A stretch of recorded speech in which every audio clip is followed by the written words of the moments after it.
자, 일어나셔서 이제 주의 말씀을 받겠습니다. 네, 우리 요나서, 요한복음의 요나서 1장 1절부터 3절까지 말씀 먼저 합독하고 나누겠습니다. 요나서 1장 1절 3절 세 줄인데 함께 합독하겠습니다. 하나, 둘, 셋.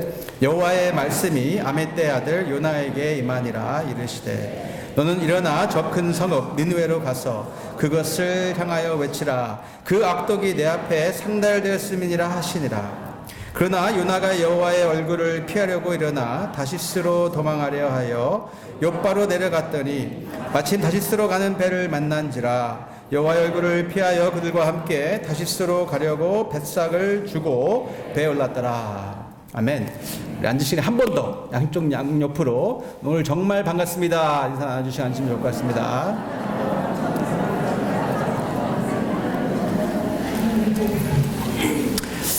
네, 잠깐 더 한 번 더 기도하고 시작하겠습니다. 하나님, 정말 깊은 감사를 올려드립니다. 아무리 생각해 보아도 주님 앞에 나올 수 없는 분명한 죄인들인데 오늘도 주님께서 저희들의 죄악을 보지 아니하시고 주님의 긍휼로 함으로 이 자리에 불러주셨으며 다시 한번 주님의 자녀임을 상기시켜 주시고 주님의 백성답게 살아갈 수 있는 기회를 허락하시 너무나 감사를 드립니다. 이 예배가 무엇보다도 주님 마음에 드는 예배가 되기 원하고 주님이 흠양하실 수 있는 거룩한 예배가 되기를 간절히 기도합니다. 주님의 신부답게 저들 거룩함을 위해서 몸부림칠 수 있는 우리들이 되기 원하고 그 가운데 주님의 사랑을 깊게 체험하며 그 사랑에 힘입어 살아갈 수 있는 우리 모두가 되기를 간절히 기도합니다. 주님 말씀하여 주시옵소서. 이 시간 받겠습니다. 순종한 마음 허락하여 주시고 온전한 마음으로 들을 게 있는 길 허락하여 주시고 또 결단할 수 있는 마음도 주님께서 허락하여 주시옵소서. 무엇보다 주님의 위로가 있기 원하고 주님의 격려가 있기 원하고 또 도전이 될 수 있는 살아있는 주님의 말씀이 되기를 간절히 소원하며 예수님 이름 함께 기도했사옵나이다. 아멘. 우리는 인생을 살아가면서 누군가의 뜻을 이루려고 부단히 노력합니다. 우리가 어렸을 때는 부모님의 뜻을 이루려고 열심히 노력하죠. 조금 크다 보면은 친구들의 뜻을 이루려고 굉장히 노력합니다. 왜냐하면 왕따 당하면 안 되니까. 결혼해서는 남자 같은 경우는 아내의 뜻을 이루려고 열심히 노력합니다. 저 같은 경우는 그래서 열심히 제가 설거지를 열심히 합니다. 왜냐하면 그것이 아내의 뜻이 분명하기 때문에. 그리고 직장생활 하다 보면은 보스의 뜻에 맞춰서 반드시 뜻을 이루려고 노력하죠. 근데 가만 보니까 저에게 보니까 이제 나이 드신 분들이 좀 계신데 연세 지극히 드신 분들 보니까 뭐 때문에 살아가는가 봤더니 자녀의 뜻을 이루기 위해서 자녀들에게 명령이 내려옵니다. 아빠, 애를 좀 봐줘. 그게 자녀의 뜻이거든요. 그 뜻에 절대적으로 순종해야 됩니다. 그러다 보면 인생이 다 흘러가는 거예요. 사람의 뜻에 맞춰 사는 것도 물론 의미도 있고 어느 정도 보람이 있겠지만 그것이 다가 되면 안 되는 것 같아요. 결국 한계에 부딪히기 때문에 어느 순간에 가서는 피곤해집니다. 어느 순간에 가서는 뭔가 섭섭해. 내가 이만큼 애를 봐줬는데 만족함이 없습니다. 죄송하지만 언젠가는 결국 허무함에 빠질 수밖에 없어요. 그래서 아시는 분들은 돌파구를 찾죠. 어떤 돌파구입니까? 그래, 이런 것이 중요한 게 아니고 내 뜻을 이루어 나가야 돼. 자기 뜻을 위해서 열심히 살아가려고 노력합니다. 그것 또한 결국 한계에 도달할 수밖에 없죠.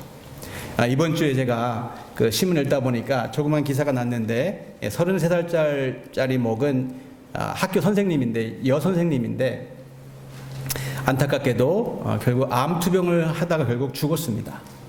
그러니까 4번 암이 치유됐다가 다시 오고 4번 정도 걸쳐서 결국은 죽었어요. 33살 먹은 싱글 자매고요. 아이들에게 인기가 있는 정말 꿈이 많은 정말 소녀 같은 그러한 선생님인데 정말 청춘 꽃다운 나이에 인생을 마감했는데 이 자매님이 마지막 이제 본인이 죽는 순간에 한 글을 썼습니다. 뭐라고 썼냐면 자기의 뜻을 이뤄가려고 살아가십시오. 후회하지 않으려면 자기가 원하는 것을 위해 살아가십시오라는 말을 쓰고 이 세상을 떠났습니다. 근데 저는 그 글을 읽으면서 마음이 굉장히 무거웠어요. 안타까웠습니다. 나의 뜻을 이루려고 살아간들 정말 후회가 없을까? 나의 뜻이 최고인 양 살아간다면 정말 그 마지막 끝자락에 섰을 때 후회가 없을까? 후회가 있을 것 같아요. 반드시 후회합니다. 우리는 더 궁극적이고 더 본질적이고 영원한 것을 위해 살아가야 됩니다. 그래야지 우리가 진정한 인생이 무엇인지 깨닫게 되고 그 가운데 우리가 그토록 원하는 행복이 찾아오는 거예요. 사실 어제 밤에 제가 황금 같은 토요일날 밤, 사실 목사님들에게 가장 중요한 시간이거든요. 말씀을 더 묵상해야 되고 기도해야 되는 순간인데 어떤 목사님의 부탁을 제가 거절할 수 없어서 갔습니다. 뭐였냐면 이 지역에서 가정교회 하는 교회가 몇 개가 있는데 이 교회는 특별히 제가 거절할 수 없었던 이유는 이제 교회를 개척한 지 1년 됐고 연약한 교회예요. 건강하고 큰 교회 같으면 제가 거절했을 텐데 연약한 교회라는 걸 알고 있었기 때문에 집사람을 데리고 같이 갔어요. 아니 다를까 1년이 됐다고 앉아있는데 성도님이 오른쪽에 5분 계시고 왼쪽에는 손님, 저랑 제 집사람 포함해서 5명이 앉아있는 거예요. 통틀어 10명입니다. 또 그 중에 2명은 저쪽 플로리다에 있는 어떤 좋은 가정교회에서 목자 부부, 목사님이 아니고 목자 부부를 부흥사로 초청한 거예요, 이 교회에. 어저께 간증을 하기 때문에 목녀님이 간증하셨어요. 평신도 목녀님이 간증하셨는데 저랑 집사람은 그냥 기대 안 하고 갔다가 너무 은혜를 받은 거예요. 이 목녀님이 뭐라고 하시냐면은 뭐 수수하게 이렇게 화려하지도 않고요. 자기 자랑은 요만큼도 없었어요. 지난 15년 동안 목녀 생활하는 얘기를 쭉 하는 겁니다. 어려웠던 이야기들. 자신이 20대에 미국에 꿈을 갖고 왔는데 새파랗게 젊은 꿈을 가지고 왔대요. 좋은 집 살면서 남부럽지 않게 아이들 잘 키우면서 떵떵거리면서 1년에 몇 번 여행 다니고 그냥 편안하게 아메리칸 드림을 꿈꾸며 살려고 왔는데 자기 자신의 지금 모습을 돌아보면 전혀 그거와는 거리가 멀다는 이야기죠. 너무 가난하고요. 돈이 없어서 뱅크가 어카운트가 달랑말랑 떨어질랑말랑. 한 번은 목장도 식구를 먹이려고 장을 보러 갔는데 돈이 부족해가지고 그냥 놓고 나왔대요. 아무리 봐도 자기가 꿈꾼 삶이 아닌데 애들은 또 4명이나 됩니다. 그런데 목녀하면서 영혼권 하다 보니까 목장 식구들 먹이다 보니까 어떨 때는 아이들 4명을 제대로 돌보지 못해서 어디가 쓰러져 잠을 자고 있음에도 불구하고 그 아이들을 잘 먹이고 잘 키우고 옷을 화려한 걸 사주는 것이 워낙 주님의 뜻이 아닌 걸 알았기 때문에 그 영원한 걸 아니기 때문에 자기는 결코 후회함이 없다. 내가 만약 다시 태어난다고 나는 이 길을 가겠다. 너무 행복하대요. 잃어버린 영혼을 섬겨드려서 예수 믿게 하는 그것이 자기에게는 가장 행복한 길이고 물론 어렵죠. 힘듭니다. 아무리 봐도 뭔가 속은 것 같은 생각이 들 정도로 정말 이게 아니라는 생각이 들음에도 불구하고 그 가운데 하나님께서 이루시는 주님이 원하시는 꿈을 꾸고 갈 수 있고 또 그토록 주님의 소원이신 영원 구원이 자신의 현실을 통해 이루어지니까 너무 행복하대요. 이 인생을 아무것도 바꾸지 않겠다. 그 자녀들도 이제 14살, 12살, 11살인데요. 엄마 아빠를 본받아가지고 서로 목자하겠대요. 어린이 목자하겠다고 서로 자기들끼리 싸운대요. 그러면서 드는 생각이 이게 진짜 하나님 원하시는 게 아닌가. 하나님 뜻에 순종하는 인생이 될 때에 그 가운데 행복함이 있는 겁니다. 그리할 때 우리 삶 가운데 오는 것이 주님의 축복이고 그리할 때 비로소 우리가 교회다운 교회, 성도다운 성도가 되는 것이 분명하죠. 자, 저희 교회 구호를 외치는 시간이 왔죠. 오른손을 쥐시고 따라해 보시기 바랍니다. 교회다운 교회, 목장다운 목장, 성도다운 성도, 하나님의 뜻에 순종하자. 아멘, 아멘입니다. 자, 드디어 오늘 저희가 이제 사도행전을 1년 10개월 만에 마치고 이제 요나서에 들어가게 됩니다. 요나서를 통해서 우리가 무엇보다 하나님의 뜻을 발견하고 그 뜻에 순종할 수 있는 인생이 된다면 말씀대로 가장 보람있고 가장 행복한 인생이 될 것이 분명합니다. 아신 분들은 알겠지만 요나서는요 구약 시대에 쓰여진 말씀이고 약 기원전 760년경에 쓰여졌습니다. 그 당시에 북이스라엘은요 한마디로 잘 나가는 나라였어요. 그러니까 다윗 왕 이후로 제2의 전성기를 맞이했다 싶을 정도로 굉장히 왕성한 나라였고요. 오늘날로 얘기하면 잘 먹고 잘 사는 시대, 경제적으로 볼 때는 부유한 시대였습니다. 근데 영적으로 볼 때는 하나님을 멀리하는 아주 피폐된, 영적으로 볼 때는 아주 하나님의 마음을 아프게 하는 그런 그 시기였어요. 그때 하나님의 말씀이 임했는데 요나서의 핵심은요 하나님의 뜻인가 나의 뜻인가 이걸 씨름하는 거거든요. 어찌 보면 우리 평생 동안 씨름하는 것, 여러분 인생을 잘 보시기 바랍니다. 결국 이거 갖고 싸우는 거거든요. 하나님의 뜻인가 아니면 나의 뜻인가. 분명 답은 알고 있습니다. 당연히 하나님의 뜻이 돼야 되는데 말은 쉽지만 이거 잘 안 되죠.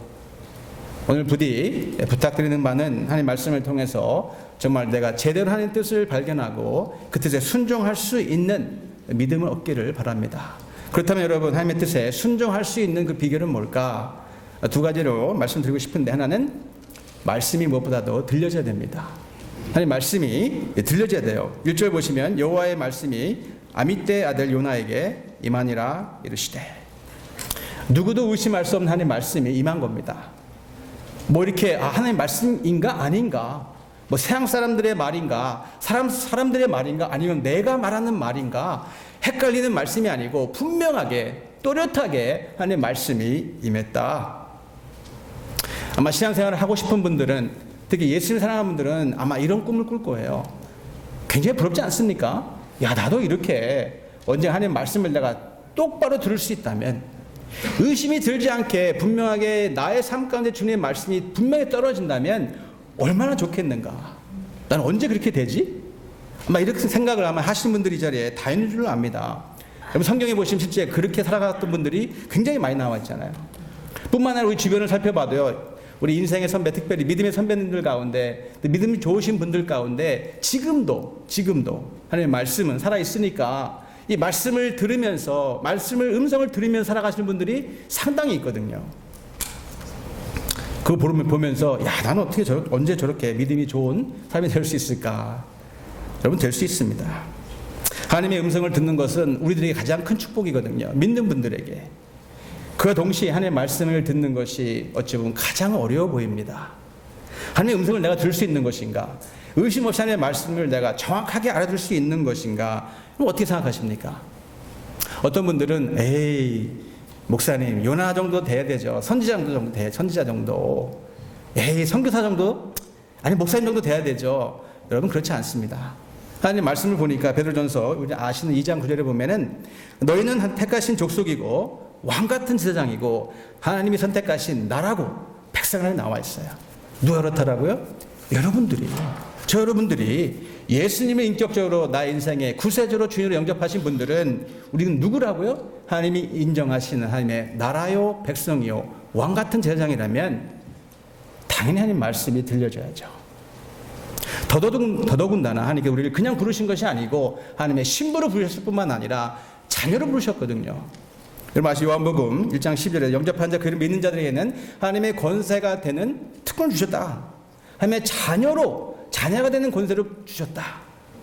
여러분 우리 아이들이 있는데 부모라면 아이들이 얘기하지 않습니까?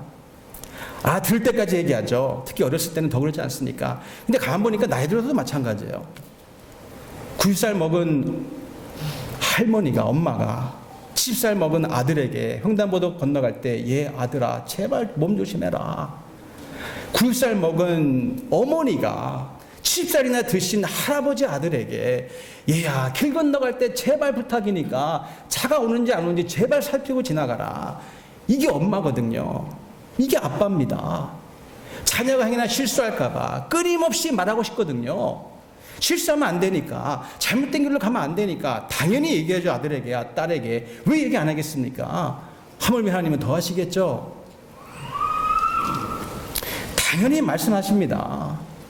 당연히 말씀이 들려줘야 돼요. 하나님의 자녀라면. 여러분 지난주에 여기 서 계셨던 우리 이선희 선교사님 나바오에서 오셨잖아요. 이분이 말씀 가운데 로렌 커닝햄 말씀하셨어요. 예수전도단 시작하신 분이거든요. 대단한 분입니다. 제가 수년 전에 직접 만난 적도 있는데 이분이 대단한 분이 왜 대단한 분이냐면 예언을 정확하게 하시는 분이고요. 또 이분 책 이제 쓴 가운데 하나님 정말 당신입니까? 수년 전에 이분 책을 읽고 제가 푹 빠졌어요. 하나님 음성이 들려지는 게 정확한 거네. 당연한 거네. 제가 한동안 그러니까 예수전도단 빠져가지고요. 하나님의 음성 듣는 법 이런 훈련도 다 받았어요. 제가.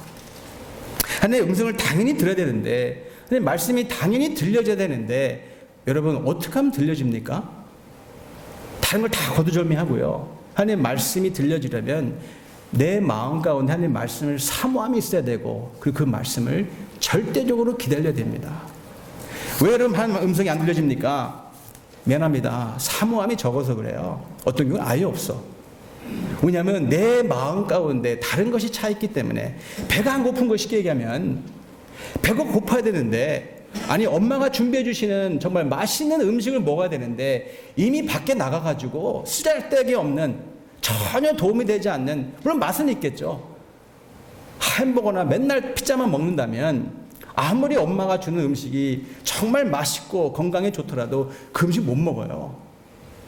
뭔 얘기입니까? 내 마음 가운데 하나님에 대한 말씀에 대한 그리움이 없다면, 정말 안타깝게 갈망하는 마음이 없다면 그 말씀은 임할 수가 없습니다. 아니me요. 그 마음 가운데 세상적인 육신적인 것만이 꽉 차 있다면, 세상의 안목과 정욕으로 꽉 차 있다면 하나님의 말씀이 들어올 만한 공간이 없다는 이야기입니다. 뿐만 아니라 말씀을 삼아야 되고 결정적으로 기다려야 돼요. 지난번에 말씀드린 것 같은데 하나님의 말씀은 크로노스가 아니고 카이로스라고 말씀드렸어요. 그냥 양쪽으로 흘러가는 시간뿐만 아니라 절대적으로 하나님께서 약속하신 때, 하나님이 정하신 때 카이로스거든요. 근데 우리는 아는 것이 부족하다 보니까 그냥 크로놀로지컬한 시간, 흘러가는 시간에 마음을 뺏기다 보니까 못 기다려요. 성질이 급합니다. 아브라함도 기다리다가 포기했잖아요. 결국 큰 실수를 하지 않습니까? 이스라엘 백성도 마찬가지입니다. 아니 가나안 땅까지 분명히 하나님께서 말씀하셨는데 카이로스가 기다리고 있는데 그 며칠을 못 참고 3일 만에 불평하더라. 하나님의 말씀이 분명히 임했고 분명히 하나님의 때가 있으니 정해져 있는데 내 성질이 그걸 못 기다리는 거예요. 내 상황이 못 기다린다는 이야기입니다. 큰 실수하잖아요. 다 죽습니다. 광야에서. 여러분들 어떻습니까? 말씀 없이 움직이는 분이 너무 많아요. 제가 보기에는. 그래 놓고도 자신의 뜻으로 움직여 놓고 결국 미안하니까 체면이 안 쓰니까 하나님의 뜻이라고 갖다가 붙여요. 자신의 뜻을 이뤄가면서도 신앙이 있는 것처럼 보여야 되니까, 체면이 있으니까, 남들 보기에 좀 한마디로 창피하니까 하나님의 뜻이야라고 정당화를 만든다는 이야기입니다. 어떻게든 그걸 갖다가 그럴싸하게 맞춰놔요. 하나님의 음성이 들려주려면 여러분, 하나님 마음이 먼저 읽혀져야 됩니다. 하나님 마음이 내 마음 가운데 와야 돼요. 여러분 요나서를 가만 보면요, 9구절째 하나님의 마음이 너무 잘 나와 있어요. 예수님 오시기 전에 말씀드린 약 800년 전에 쓰여진 말씀인데, 요나서는요 신약의 복음서라고 얘기합니다. 왜냐하면 이방인들을 향한 하나님의 마음이 나타나 있기 때문에. 이스라엘 백성도 사랑하지만 그 잃어버린 영혼, 한 영혼, 이방인들을 향한 하나님의 마음이 너무 잘 나와 있어요. 잃어버린 양 한 마리를 찾고 헤매시는 목자의 심정이 너무 잘 나와 있다는 이야기입니다. 돼지우리에 빠져서 정말 아버지 품을 떠난 사람이 언젠가는 아버지 품으로 돌아와야 되는데, 그 잃어버린 아들을 기다리는 아버지의 마음이 너무 잘 나와 있어요. 후회하고 죽으면 안 되니까, 돼지우리에서 인생을 마치면 망한 거니까, 후회로 끝난 인생이 되면 안 되니까 제발 집으로 돌아와야 되는데, 그 하나님의 마음이, 그 안타까운 목자의 심정이, 안타까운 어머님의 심정이, 어미의 심정이 너무 잘 나와 있는 게 요나서인데, 그 마음을 모르면 말씀이 안 들어오죠. 복음엔 차별이 없는 건데, 우리 요한복음도 보면요, 하나님께서 말씀하잖아요. 예수님 말씀하잖아요. 나는 니고데모도 사랑하고 사마리아 여인도 사랑한다.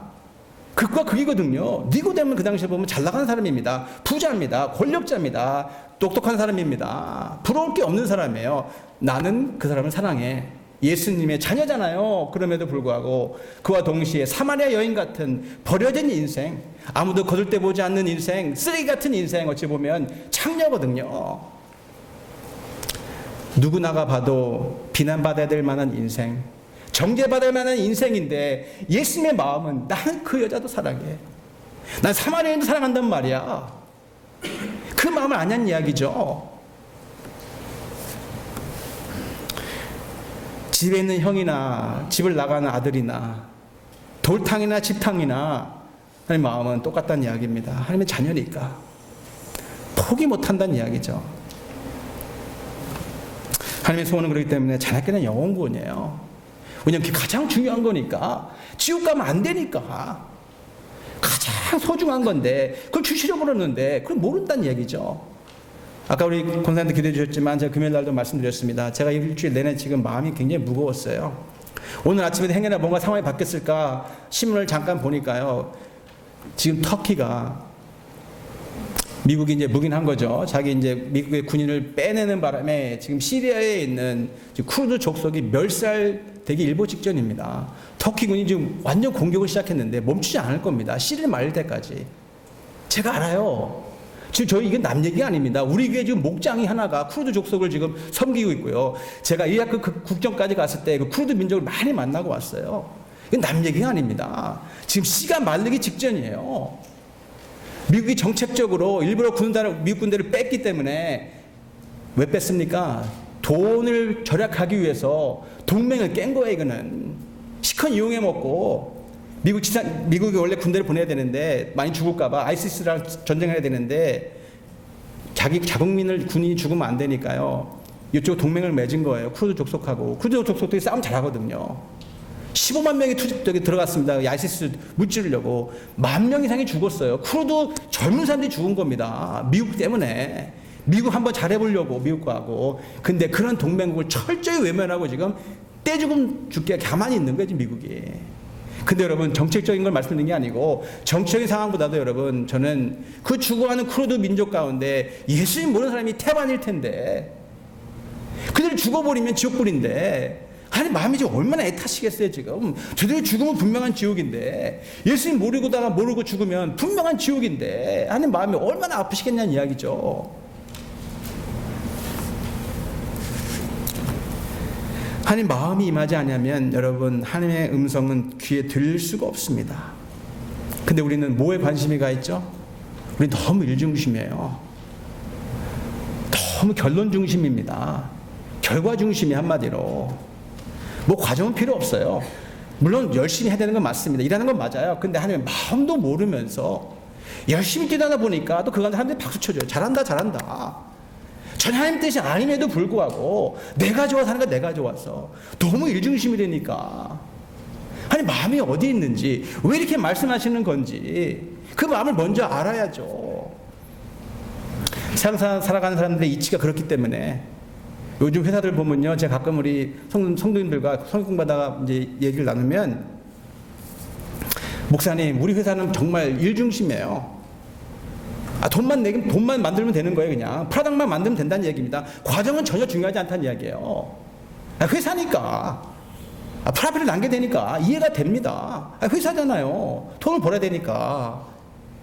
자선단체가 아니니까. 그런데 그런 마음이, 그런 풍조가 교회까지 흘러들어온다는 이야기예요.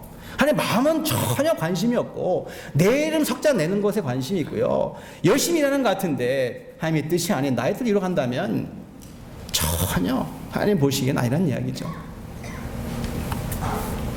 관계에 초점이 맞춰야 됩니다. 하나님 마음이 어떠실까? 하나님 마음이 얼마나 아프실까? 그래야 그분의 마음이 내 마음 가운데 임하면서 그분의 음성이 들려지기 시작한다는 이야기입니다. 한번 하나님과의 친밀한 관계가 있어야 돼요. 민감해야 된다는 이야기입니다. 여러분, 엄마는요, 아이가 울면은 멀리서도 알아요. 다른 아이의 울음소리는 안 들리는데 내 아이의 울음소리는 멀리서 들리는 거거든요. 왜냐면 엄마니까. 그 아이에 관심이 많으니까. 아이와의 관계가 친밀하니까, 민감하니까 아이의 울음소리 요만큼만 들려도 엄마는 번쩍 눈이 뜨인다는 이야기입니다. 목자도 마찬가지예요. 남의 양이 우는 소리는 안 들리는데 자기 양의 울음소리는 목자는 정확하게 듣고 있거든요. 하나님과의 관계도 마찬가지입니다. 하나님 관계가 멀어져 있으면 미안합니다. 아무리 하나님 말씀을 해도 안 들려요. 하나님과 관계가 친밀해야지 성령님의 탄식이 들려오는 겁니다. 그때 어떤 분들은 왜 하나님 나에게 기도 응답하지 아니하실까? 미안합니다. 하나님 응답은 해주셨는데 내가 못 듣는 거예요. 하나님 분명히 지금도 말씀하고 계신데 왜 말씀 안 하시겠습니까? 왜 안 들려집니까? 내 마음 가운데 교만이 있으니까, 내 마음 가운데 세상 정욕으로 사로잡혀 있으니까, 하나님보다 다른 것을 더 좋아하니까, 갈망함이 없으니까 말씀이 안 들리신다는 이야기죠. 이사야 말씀 때문에 그렇기 때문에 하나님께서 말씀하잖아요. 내 손이 짧아서 내가 너희를 구원 못하는 거냐? 내 귀가 먹어가지고 내가 네 말소리가 안 들리는 게 아니다. 하나님께 문제가 있는 게 아니고 내 자신에게 문제가 있다는 얘기예요. 하나님의 그렇기 때문에 뜻에 순종하려면 하나님 말씀이 들려야 되고요. 두 번째로 그러나의 신앙을 버려야 됩니다. 따라해 보시랍니다. 그러나의 신앙을 버려야 된다. 오늘 2절에 보면요, 말씀이 이어지는데 너는 일어나 저 큰 성읍 니느웨로 가서 그것을 향하여 외치라. 그 악독이 내 앞에 상달되었음이니라 하시니라. 여러분 잘 들으시 바랍니다. 이렇게 뭐라고 말씀하십니까? 니느웨로 가서 외쳐라. 이거는요, 요나에게는 충격적인 말입니다. 자기의 생각과 자기의 이성과 모든 걸 초월하는 말씀이에요. 한마디로 말도 안 되는 말씀입니다. 이게 상식에 벗어난 일입니다. 니느웨는 어느 나라의 수도였죠? 아수르 수도입니다. 가장 잔인하고 가장 악독한 나라였거든요. 이스라엘 백성들을 가장 괴롭힌 나라. 이스라엘 백성들을 많이 죽여가지고 가죽을 벗겨가지고 니느웨 성에 가면 거기다 쫙 진열해 놨거든요. 얼마나 악독했으면 그 악독함이 하나님 나라에까지 상달되었다. 한마디로 왼수 같은 나라예요. 근데 하나님 뭐라고 말씀합니까? 바로 그 나라에 가가지고 회개할 기회를 줘라. 이건 말도 안 되는 거야 진짜로. 나의 생각과 나의 상식과 나의 이성을 벗어나는 정말 얼뚱뚱한 도저히 따라갈 수 없어 보이는 듯한 하나님의 말씀이 임했던 이야기입니다. 또 정말 회개하면 어떡합니까? 그러다가 더 나라가 더 세지면은 분명히 이스라엘을 침공할 텐데 실제로 40년 뒤에요, 이스라엘 백성이 회개하지 않아가지고 이 나라 때문에 망합니다. 아수르가 점령해버려요. 실제로 그렇게 됩니다. 요나이가 두려워하는 바가 이루어져요. 그러니까 도저히 안 된다는 이야기입니다. 여러분, 많은 경우 하나님 말씀은 내가 기대하는 것과 다르게 나타나요. 우리 낙한 사람들 보면은 어떤 마음이 듭니까? 구원보다 심판을 원한다지 않습니까? 인과 응보, justice, 정의를 외치면서 벌받아야 된다는 이야기입니다. 긍휼보다 미워하는 걸 더 좋아해요. 용서보다도 용서하지 못하는 마음을 갖는 게 훨씬 쉽습니다. 왜? 미워하는 마음이 더 강하니까. 긍휼보다 복수하는 것이 솔직한 마음입니다. 그런데 그런 마음 가운데 하나님 뭐라 그럽니까? 가서 그 원수들에게 복음을 전해라. 회개할 기회를 줘라. 내 기대치를 윗도는 하나님의 말씀, 내 생각을 뛰어넘는 하나님의 말씀, 나의 상황을 전혀 이해하지 못하는 듯한 하나님의, 어찌 보면 무정한 듯한 하나님의 말씀 임할 때가 한두 번이 아니에요. 아브라함에게 내 아비와 본토 집을 떠나라. 말도 안 되는 이야기입니다. 내 상황을 터전인데 어떻게 포기합니까? 어떻게든 아들인데 이삭을 20년 넘게 걸려서 기다린 아들인데 그 아들을 죽여가지고 각을 떠가지고 나에게 바쳐라. 말이 됩니까? 어느 부모가 미치지 않는 이상 자기 아들을 죽여가지고 각을 떠가지고 제물로 올립니까? 이거는 말도 안 되는 이야기인데 하잖아요. 아브라함은. 나만 장군도 마찬가지 아닙니까? 아람 장군인데 그 당시 아람은요 막대한 나라였어요. 거기 장군이면요 한마디로 끝발이 있는 사람이에요. 다 지나가면 무릎 꿇는 사람입니다. 그런데 뭐라고 그럽니까? 선지자가 저기가 요단강에도 가서 물 7번 씻고 오세요. 쳐다도 안 봐. 만나주지도 않아요. 그때 피로 성생 오셔가지고 요단강 물 보니까 똥물이던데 보니까. 아람 땅에도 좋은 나라, 좋은 강도 많은데 그 멀리까지 와가지고 똥물에 목욕하라고 한 번도 아니고 7번씩이나 여러분 하시겠습니까? 내가 누군데? 안 해요. 근데 했거든요. 살았다 과부가요, 정말 먹을 것이 하나도 없이 요만큼 남았을 때 아들하고 마지막 걸 만들어 먹고 죽으려는데 하나님의 선지라는 작자가 와가지고 야, 그 마지막 먹어 나한테 줘라. 벼룩에 간을 내먹지 차라리 이 인간아. 너는 양심도 없냐? 내 사는 꼬라지를 못 보냐? 이렇게 가난한데 동정해 주지도 못할 망정 요 남은 거 마지막 걸 달래더니 야, 이 양심 없는 인간아 라고 한 게 아니고요, 하나님께 먼저 바치겠습니다. 말도 안 되는 하나님의 말씀이요, 많이 나와 있어요. 말씀에는 성경에 꽉 차 있습니다. 그런 말씀들이. 신약도 마찬가지예요. 예수님께서 장님을 오라 그러더니만 침을 택 뱉어가지고 진흙에 이겨가지고 눈에 발라놓고는 저기 멀리 실로암 가라. 아니 그 불쌍한 아무것도 안 보이는 장님이면 가다 넘어질 수 있는데 그냥 거기 고쳐주시지. 뭐 복잡하게 그걸 발라가지고 더럽게 침 뱉어가지고 발라가지고 또 멀리 또 실로암까지 가라는 그 예수님의 그 마음은 또 뭔 마음입니까 그거? 그 고쳐주시지 그냥. 나의 생각을 벗어나 나의 상식을 벗어나는 나의 합리성을 벗어나는 말씀이 너무 많아요. 그런데도 그 말씀에 순종할 때 역사가 생기는 거거든요. 왜냐하면 우리는요, 너무 나의 뜻만 주장합니다. 여러분 잘 들으시 바랍니다. 교회를 섬기는 것도 마찬가지예요. 항상 보면은 하나 자기 뜻과 자기 생각과 자기 상황을 먼저 얘기를 해요. 목사님, 내 생각이 이래가지고, 나의 상황이 이래가지고, 내 의견이 이러니까 나는 못하겠다. 한 번쯤은 목사님 생각은 어떠십니까? 교회 뜻은 뭡니까, 목사님? 그걸 물어봐야죠. 항상 나의 뜻, 나의 상황과 나의 환경이 이러니까 나도 동정은 가는데 늘 나중심 신앙이라는 이야기입니다. 그러니까 그 둘레를 못 벗어나요. 그 테두리를 못 벗어납니다. 그러니까 맨날 신앙생활해도 안 바뀌는 겁니다. 나 하니까. 한 번쯤은 하나님의 뜻은 무엇일까? 목사님 생각은 어떠십니까? 교회 뜻은 어떤 건데요? 자기 뜻보다 교회 뜻이 큰 건데 한 번도 안 물어보고 다 결정을 해 통보를 해. 항상 그런 식입니다. 그런데 지난주에 제가 감동을 받았어요. 어떤 분에게 제가 어떤 부탁을 드렸더니, 목사님, 제 상황은 도저히 안 되는데 그것이 교회 뜻입니까? 네, 교회가 필요합니다.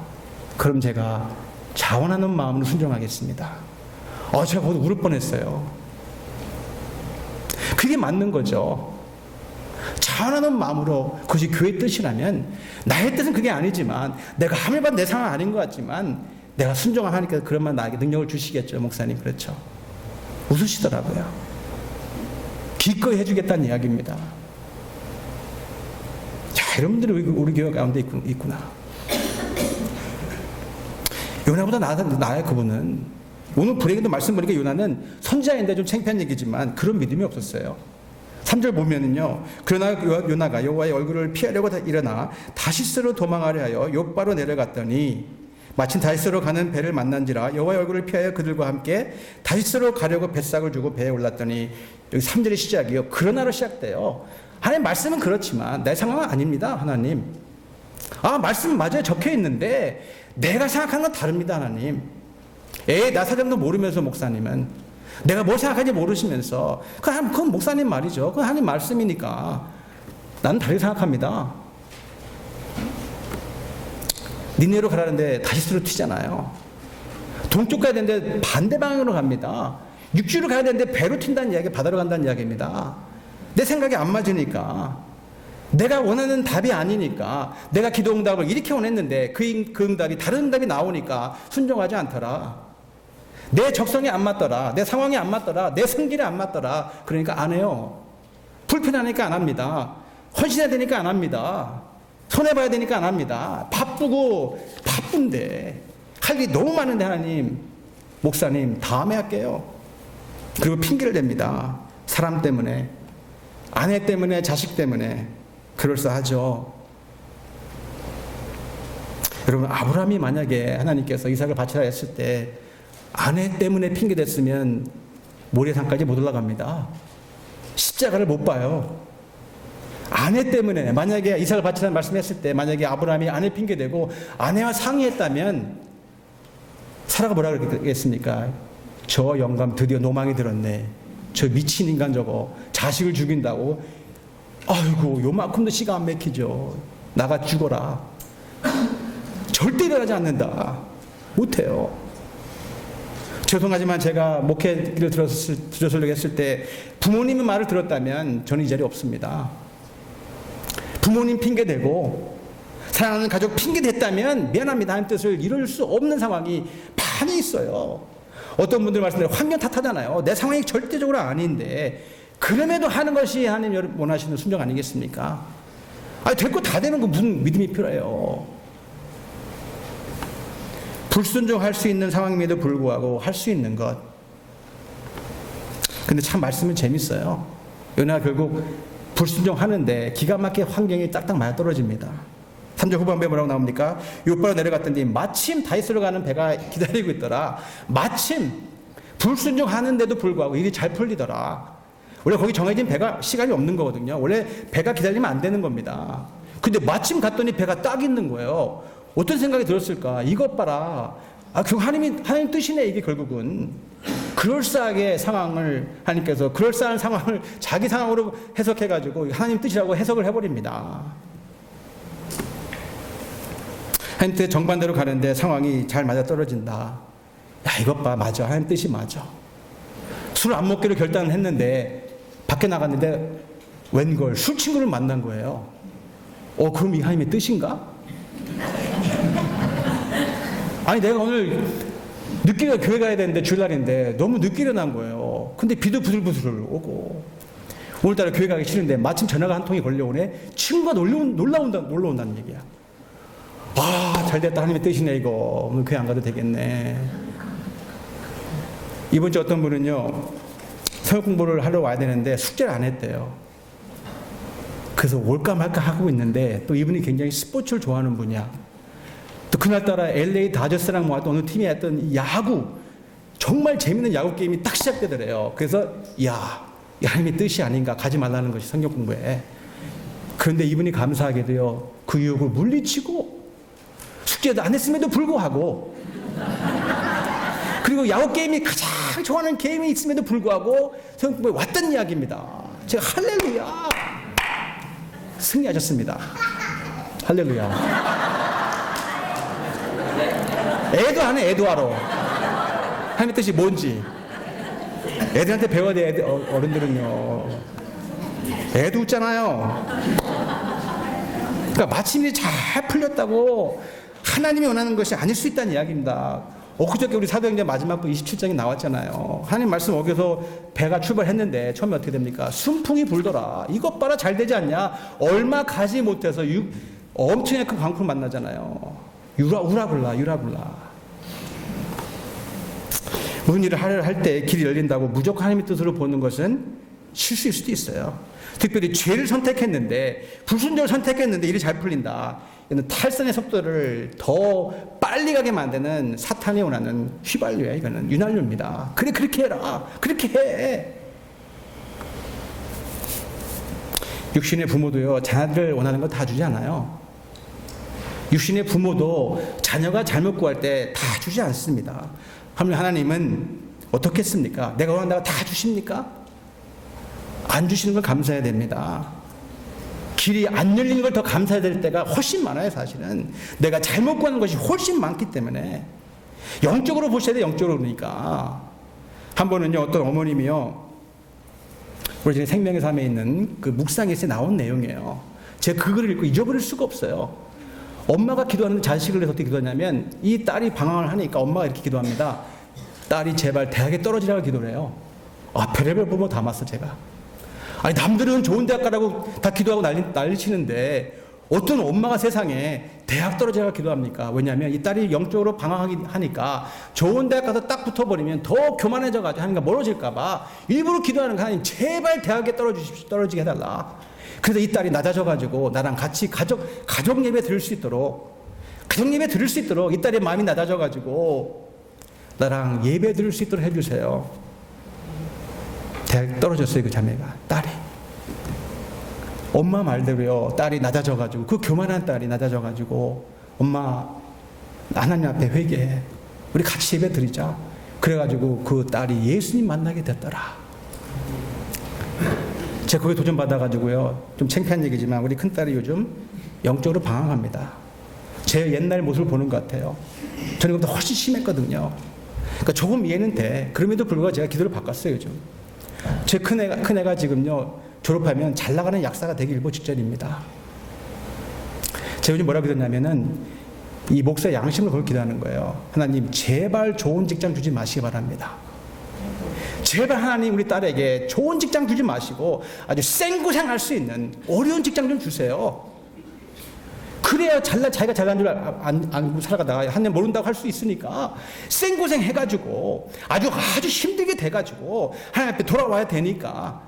안 그러면 직장에 좋은 거 얻으면 자기가 된 줄 아니까 가뜩이나 교만한데, 가뜩이나 하나님 멀어지려고 하는 찰나인데 하나님 제발 고난을 좀 허락해 주세요.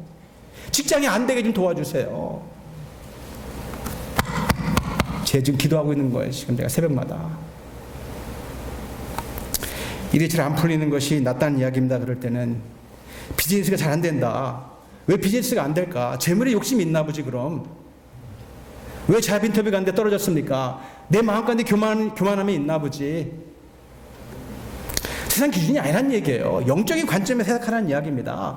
사업이 너무 잘 돼서 할 수 없다면 그 사업은 안 돼야 되는 거예요. 그는 내 회사에서 너무 잘 나가가지고 승진이 돼가지고 하는 일을 할 수 없다면 그 승진은 잘 안 되는 게 낫다. 목사의 양심을 보고 이야기하는 이야기입니다. 어떤 분들이 와서 이렇게 얘기를 해요. 목사님, 우리 아들이 어떤 아주 유명한 아이비리그에 들어갔다 얘기하면요, 축하드립니다. 그걸로 끝이에요. 저는 전혀 안 기뻐. 제 마음은 언제 기쁘냐면, 목사님, 우리 아들이요 대학 갔는데 교회를 갑니다. 주례를 안 빠지고 갑니다. 할렐루야. 우리 아들이 크리스천 클럽에 들어가고 싶어요. 할렐루야. 여러분, 아무리 많이 배워서 마음이 똑똑해가지고 세상에 성공한들 예수님 모르면 그건 망한 인생이잖아요. 뭐가 중요한 겁니까? 영적으로 잘 돼야지. 그러니까 마침 이런 사건으로 하나님의 뜻을 분별하지 마시고 이게 영적으로 맞는 것인가로 판단하시기 바랍니다. 그러려면 결단해야 됩니다. 그러나의 신앙을 내가 버려야 되겠다. 어떤 말씀이 임해도 내가 순종하겠다. 재미있는 얘기 하나 해드릴까요? 지난 연말에 저희가 올해 말씀 카드를 뽑는 순간이 있었습니다. 그래서 좋은 말씀, 제가 표정을 열심히 봤어요. 성도님들. 그러니까 좋은 말씀 뽑은 분들은 기분이 되게 좋아. 얼굴이 환해져요. 근데 반대로 어떤 몇 번은 보니까 죄송한데 말씀 뽑았는데 얼굴이 까매졌어요. 말씀 내용이 예를 들면 죽도록 충성하라. 아니면 오른뺨을 때리면 왼뺨도 돌려내라. 뭐 이런 말씀 받은 분들은요, 뭐 원수 사랑해라. 이런 말씀 받은 분들은 얼굴이 새까매지면서 목사님 다시 뽑으면 안 될까요? 우리는 하나님의 음성을 정말 갈망하지만 더 중요한 것은 음성이 임했을 때 내가 순종할 수 있는지, 그 마음이 준비가 됐는지, 그게 더 중요하다는 이야기입니다. 음성만 들리면 뭐 할 겁니까? 순종하지 않을 거라면, 순종하지 못할 거라면 여러분, 말씀이 설령 들린다는들 무슨 소용이 있겠습니까? 불행히도 나는요, 말씀이 임했음에도 불구하고 그러나의 신앙을 선택해가지고 하나님의 낯을 피하여서 도망갔더라. 어디로요? 다시스로. 정반대 방향을 튄 겁니다. 여러분, 말씀을 정리하면서 우리 모두에게도 다시스가 있는 것이 분명합니다. 숨는 거예요. 숨는 겁니다. 타조가 쫓겨가다가요, 막다른 골목에 이르면 타조는 열심히 숨는데 엉덩이를 이렇게 쳐들고요, 뒤로 하고 머리만 쳐박는데요. 엉덩이는 다 나와 있는데 그것이 마치 요나의 모습이고 우리의 모습인지 모르겠어요. 여러분의 다시스는 어디에 있습니까? 하나님이 말씀이 싫어질 때, 느느웨가 싫어질 때 찾아가는 곳, 하나님 말씀에서 멀어졌을 때 들어오는 죄, 내가 신앙이 연약해졌을 때 나를 찾아오는 그 죄, 여러분, 그것이 다시스입니다. 내가 지금은 금지하고 있지만, 내가 지금은 누르고 있지만, 만약에 내 믿음이 조금 떨어지거나 내 말씀, 하나님의 말씀이 들려지지 아니할 때 덜컥 하고 싶은 일, 내가 목사니까, 내가 집사니까, 내가 목자니까, 내가 직분자 맡은 사람이니까 내가 지금은 꾹 참고 있지만 기회가 된다면 언제든지 내가 저지를 수 있는 하나님이 원치 않는 죄, 그게 다시스예요. 달려 다시스가 아닙니다. 제 동료 가운데 여러분 어떤 목사님이 계신데요, 이 목사님은 정말 착한 목사예요. 제가 봐도 저랑은 많이 달라요.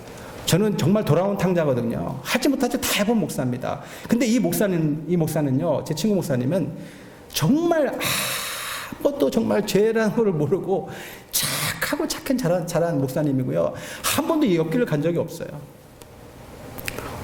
교회 이제 목회가 좀 힘들어지다 보니까 한 번은 저에게 이렇게 얘기하는 거예요. 이제 저한테 실토한 거예요. 간증한 거예요. 정말 죄라는 죄는 잘 모르는 목사인데 힘들어지다 보니까 한 번 이런 마음이 들어왔다는 거죠. 내가 딱 한 번만 맥주 한 번만 마셔봤으면 그 맛이 어떨까? 제가 너무 궁금하다는 거예요. 그래가지고요, 실행에 옮겼습니다. 아내가 집을 비운 사이에, 한국에 간 사이에 2주라는 시간이 비어진 겁니다. 그래가지고 한 번은 크게 마음을 먹고 세븐일레븐에 딱 들어가가지고 맥주병을, 그것도 큰 거 병칠 하나를 딱 들고 집에 왔어요. 그래도 마음에 찔림이 있으니까 한번 기도하고 그 뚜껑을 열고 딱 마셨는데 정말 다행이죠. 너무 맛이 없대요. 이걸 왜 마시는지 모르겠다고 한 번으로 딱 끝났다는 이야기입니다. 근데 중요한 것은 그 목사님에게는 그게 다시 쓰였어요. 은밀하게 묻어놓고 있는 것, 나의 체면 때문에 내가 이래서 이런 사람인데, 그런데 하나님 말씀이 조금 멀어질 때, 내가 조금 힘들어질 때 미련이 남는 곳, 여러분 다시 써요. 세상을 하나님을 믿는다고 얘기하지만 여전히 세상적인 미련이 남아있는 것, 내가 예수 믿는다고 얘기를 하지만 여전히 세상 것이 더 좋은 것이 있다면 여러분 그것이 바로 다시스라는 이야기입니다. 달래 다시스가 아니에요. 여러분 다시스를 버려야 됩니다.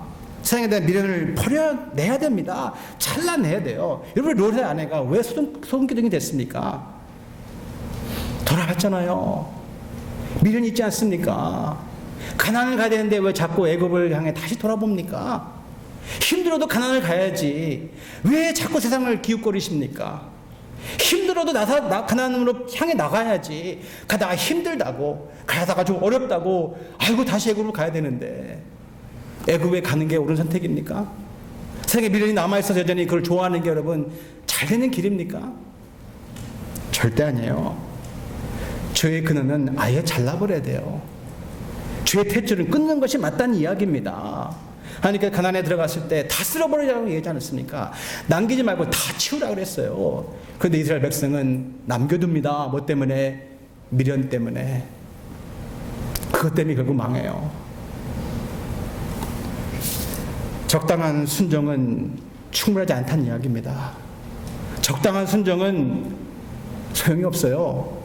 완전한 순종이 돼야 됩니다. 부분적인 순종은 미안합니다. 온전한 순종이 아니면 도움이 안 돼요. 믿으려면 제대로 믿으라는 이야기입니다. 부디 다시스가 아닌 여러분 니느웨가 되길 바랍니다. 나의 뜻이 아닌 하나님의 뜻이 되기를 간절히 소원합니다. 말씀이 들려질 뿐만 아니라 그 말씀이 임했을 때 나의 생각과 나의 이성과 나의 상황과 맞지 않더라도 설령 그리할지라도 내가 주님의 말씀이니까 내가 해보겠습니다. 그의 뜻이니까 내가 한번 순종해 보겠습니다. 그럴 때 역사가 시작된다는 이야기입니다. 부디 여러분 그리하셔서 나의 뜻이 아닌 주님의 뜻이 이루어지는 바로 여러분들 통해서, 여러분의 가정을 통해서, 여러분의 목장을 통해서, 우리 교회를 통해서 나의 뜻이 아닌 주님의 뜻이 이루어지는 놀라운 축복을 경험하기를 주님 이름으로 간절히 축원을 드립니다. 기도하시겠습니다.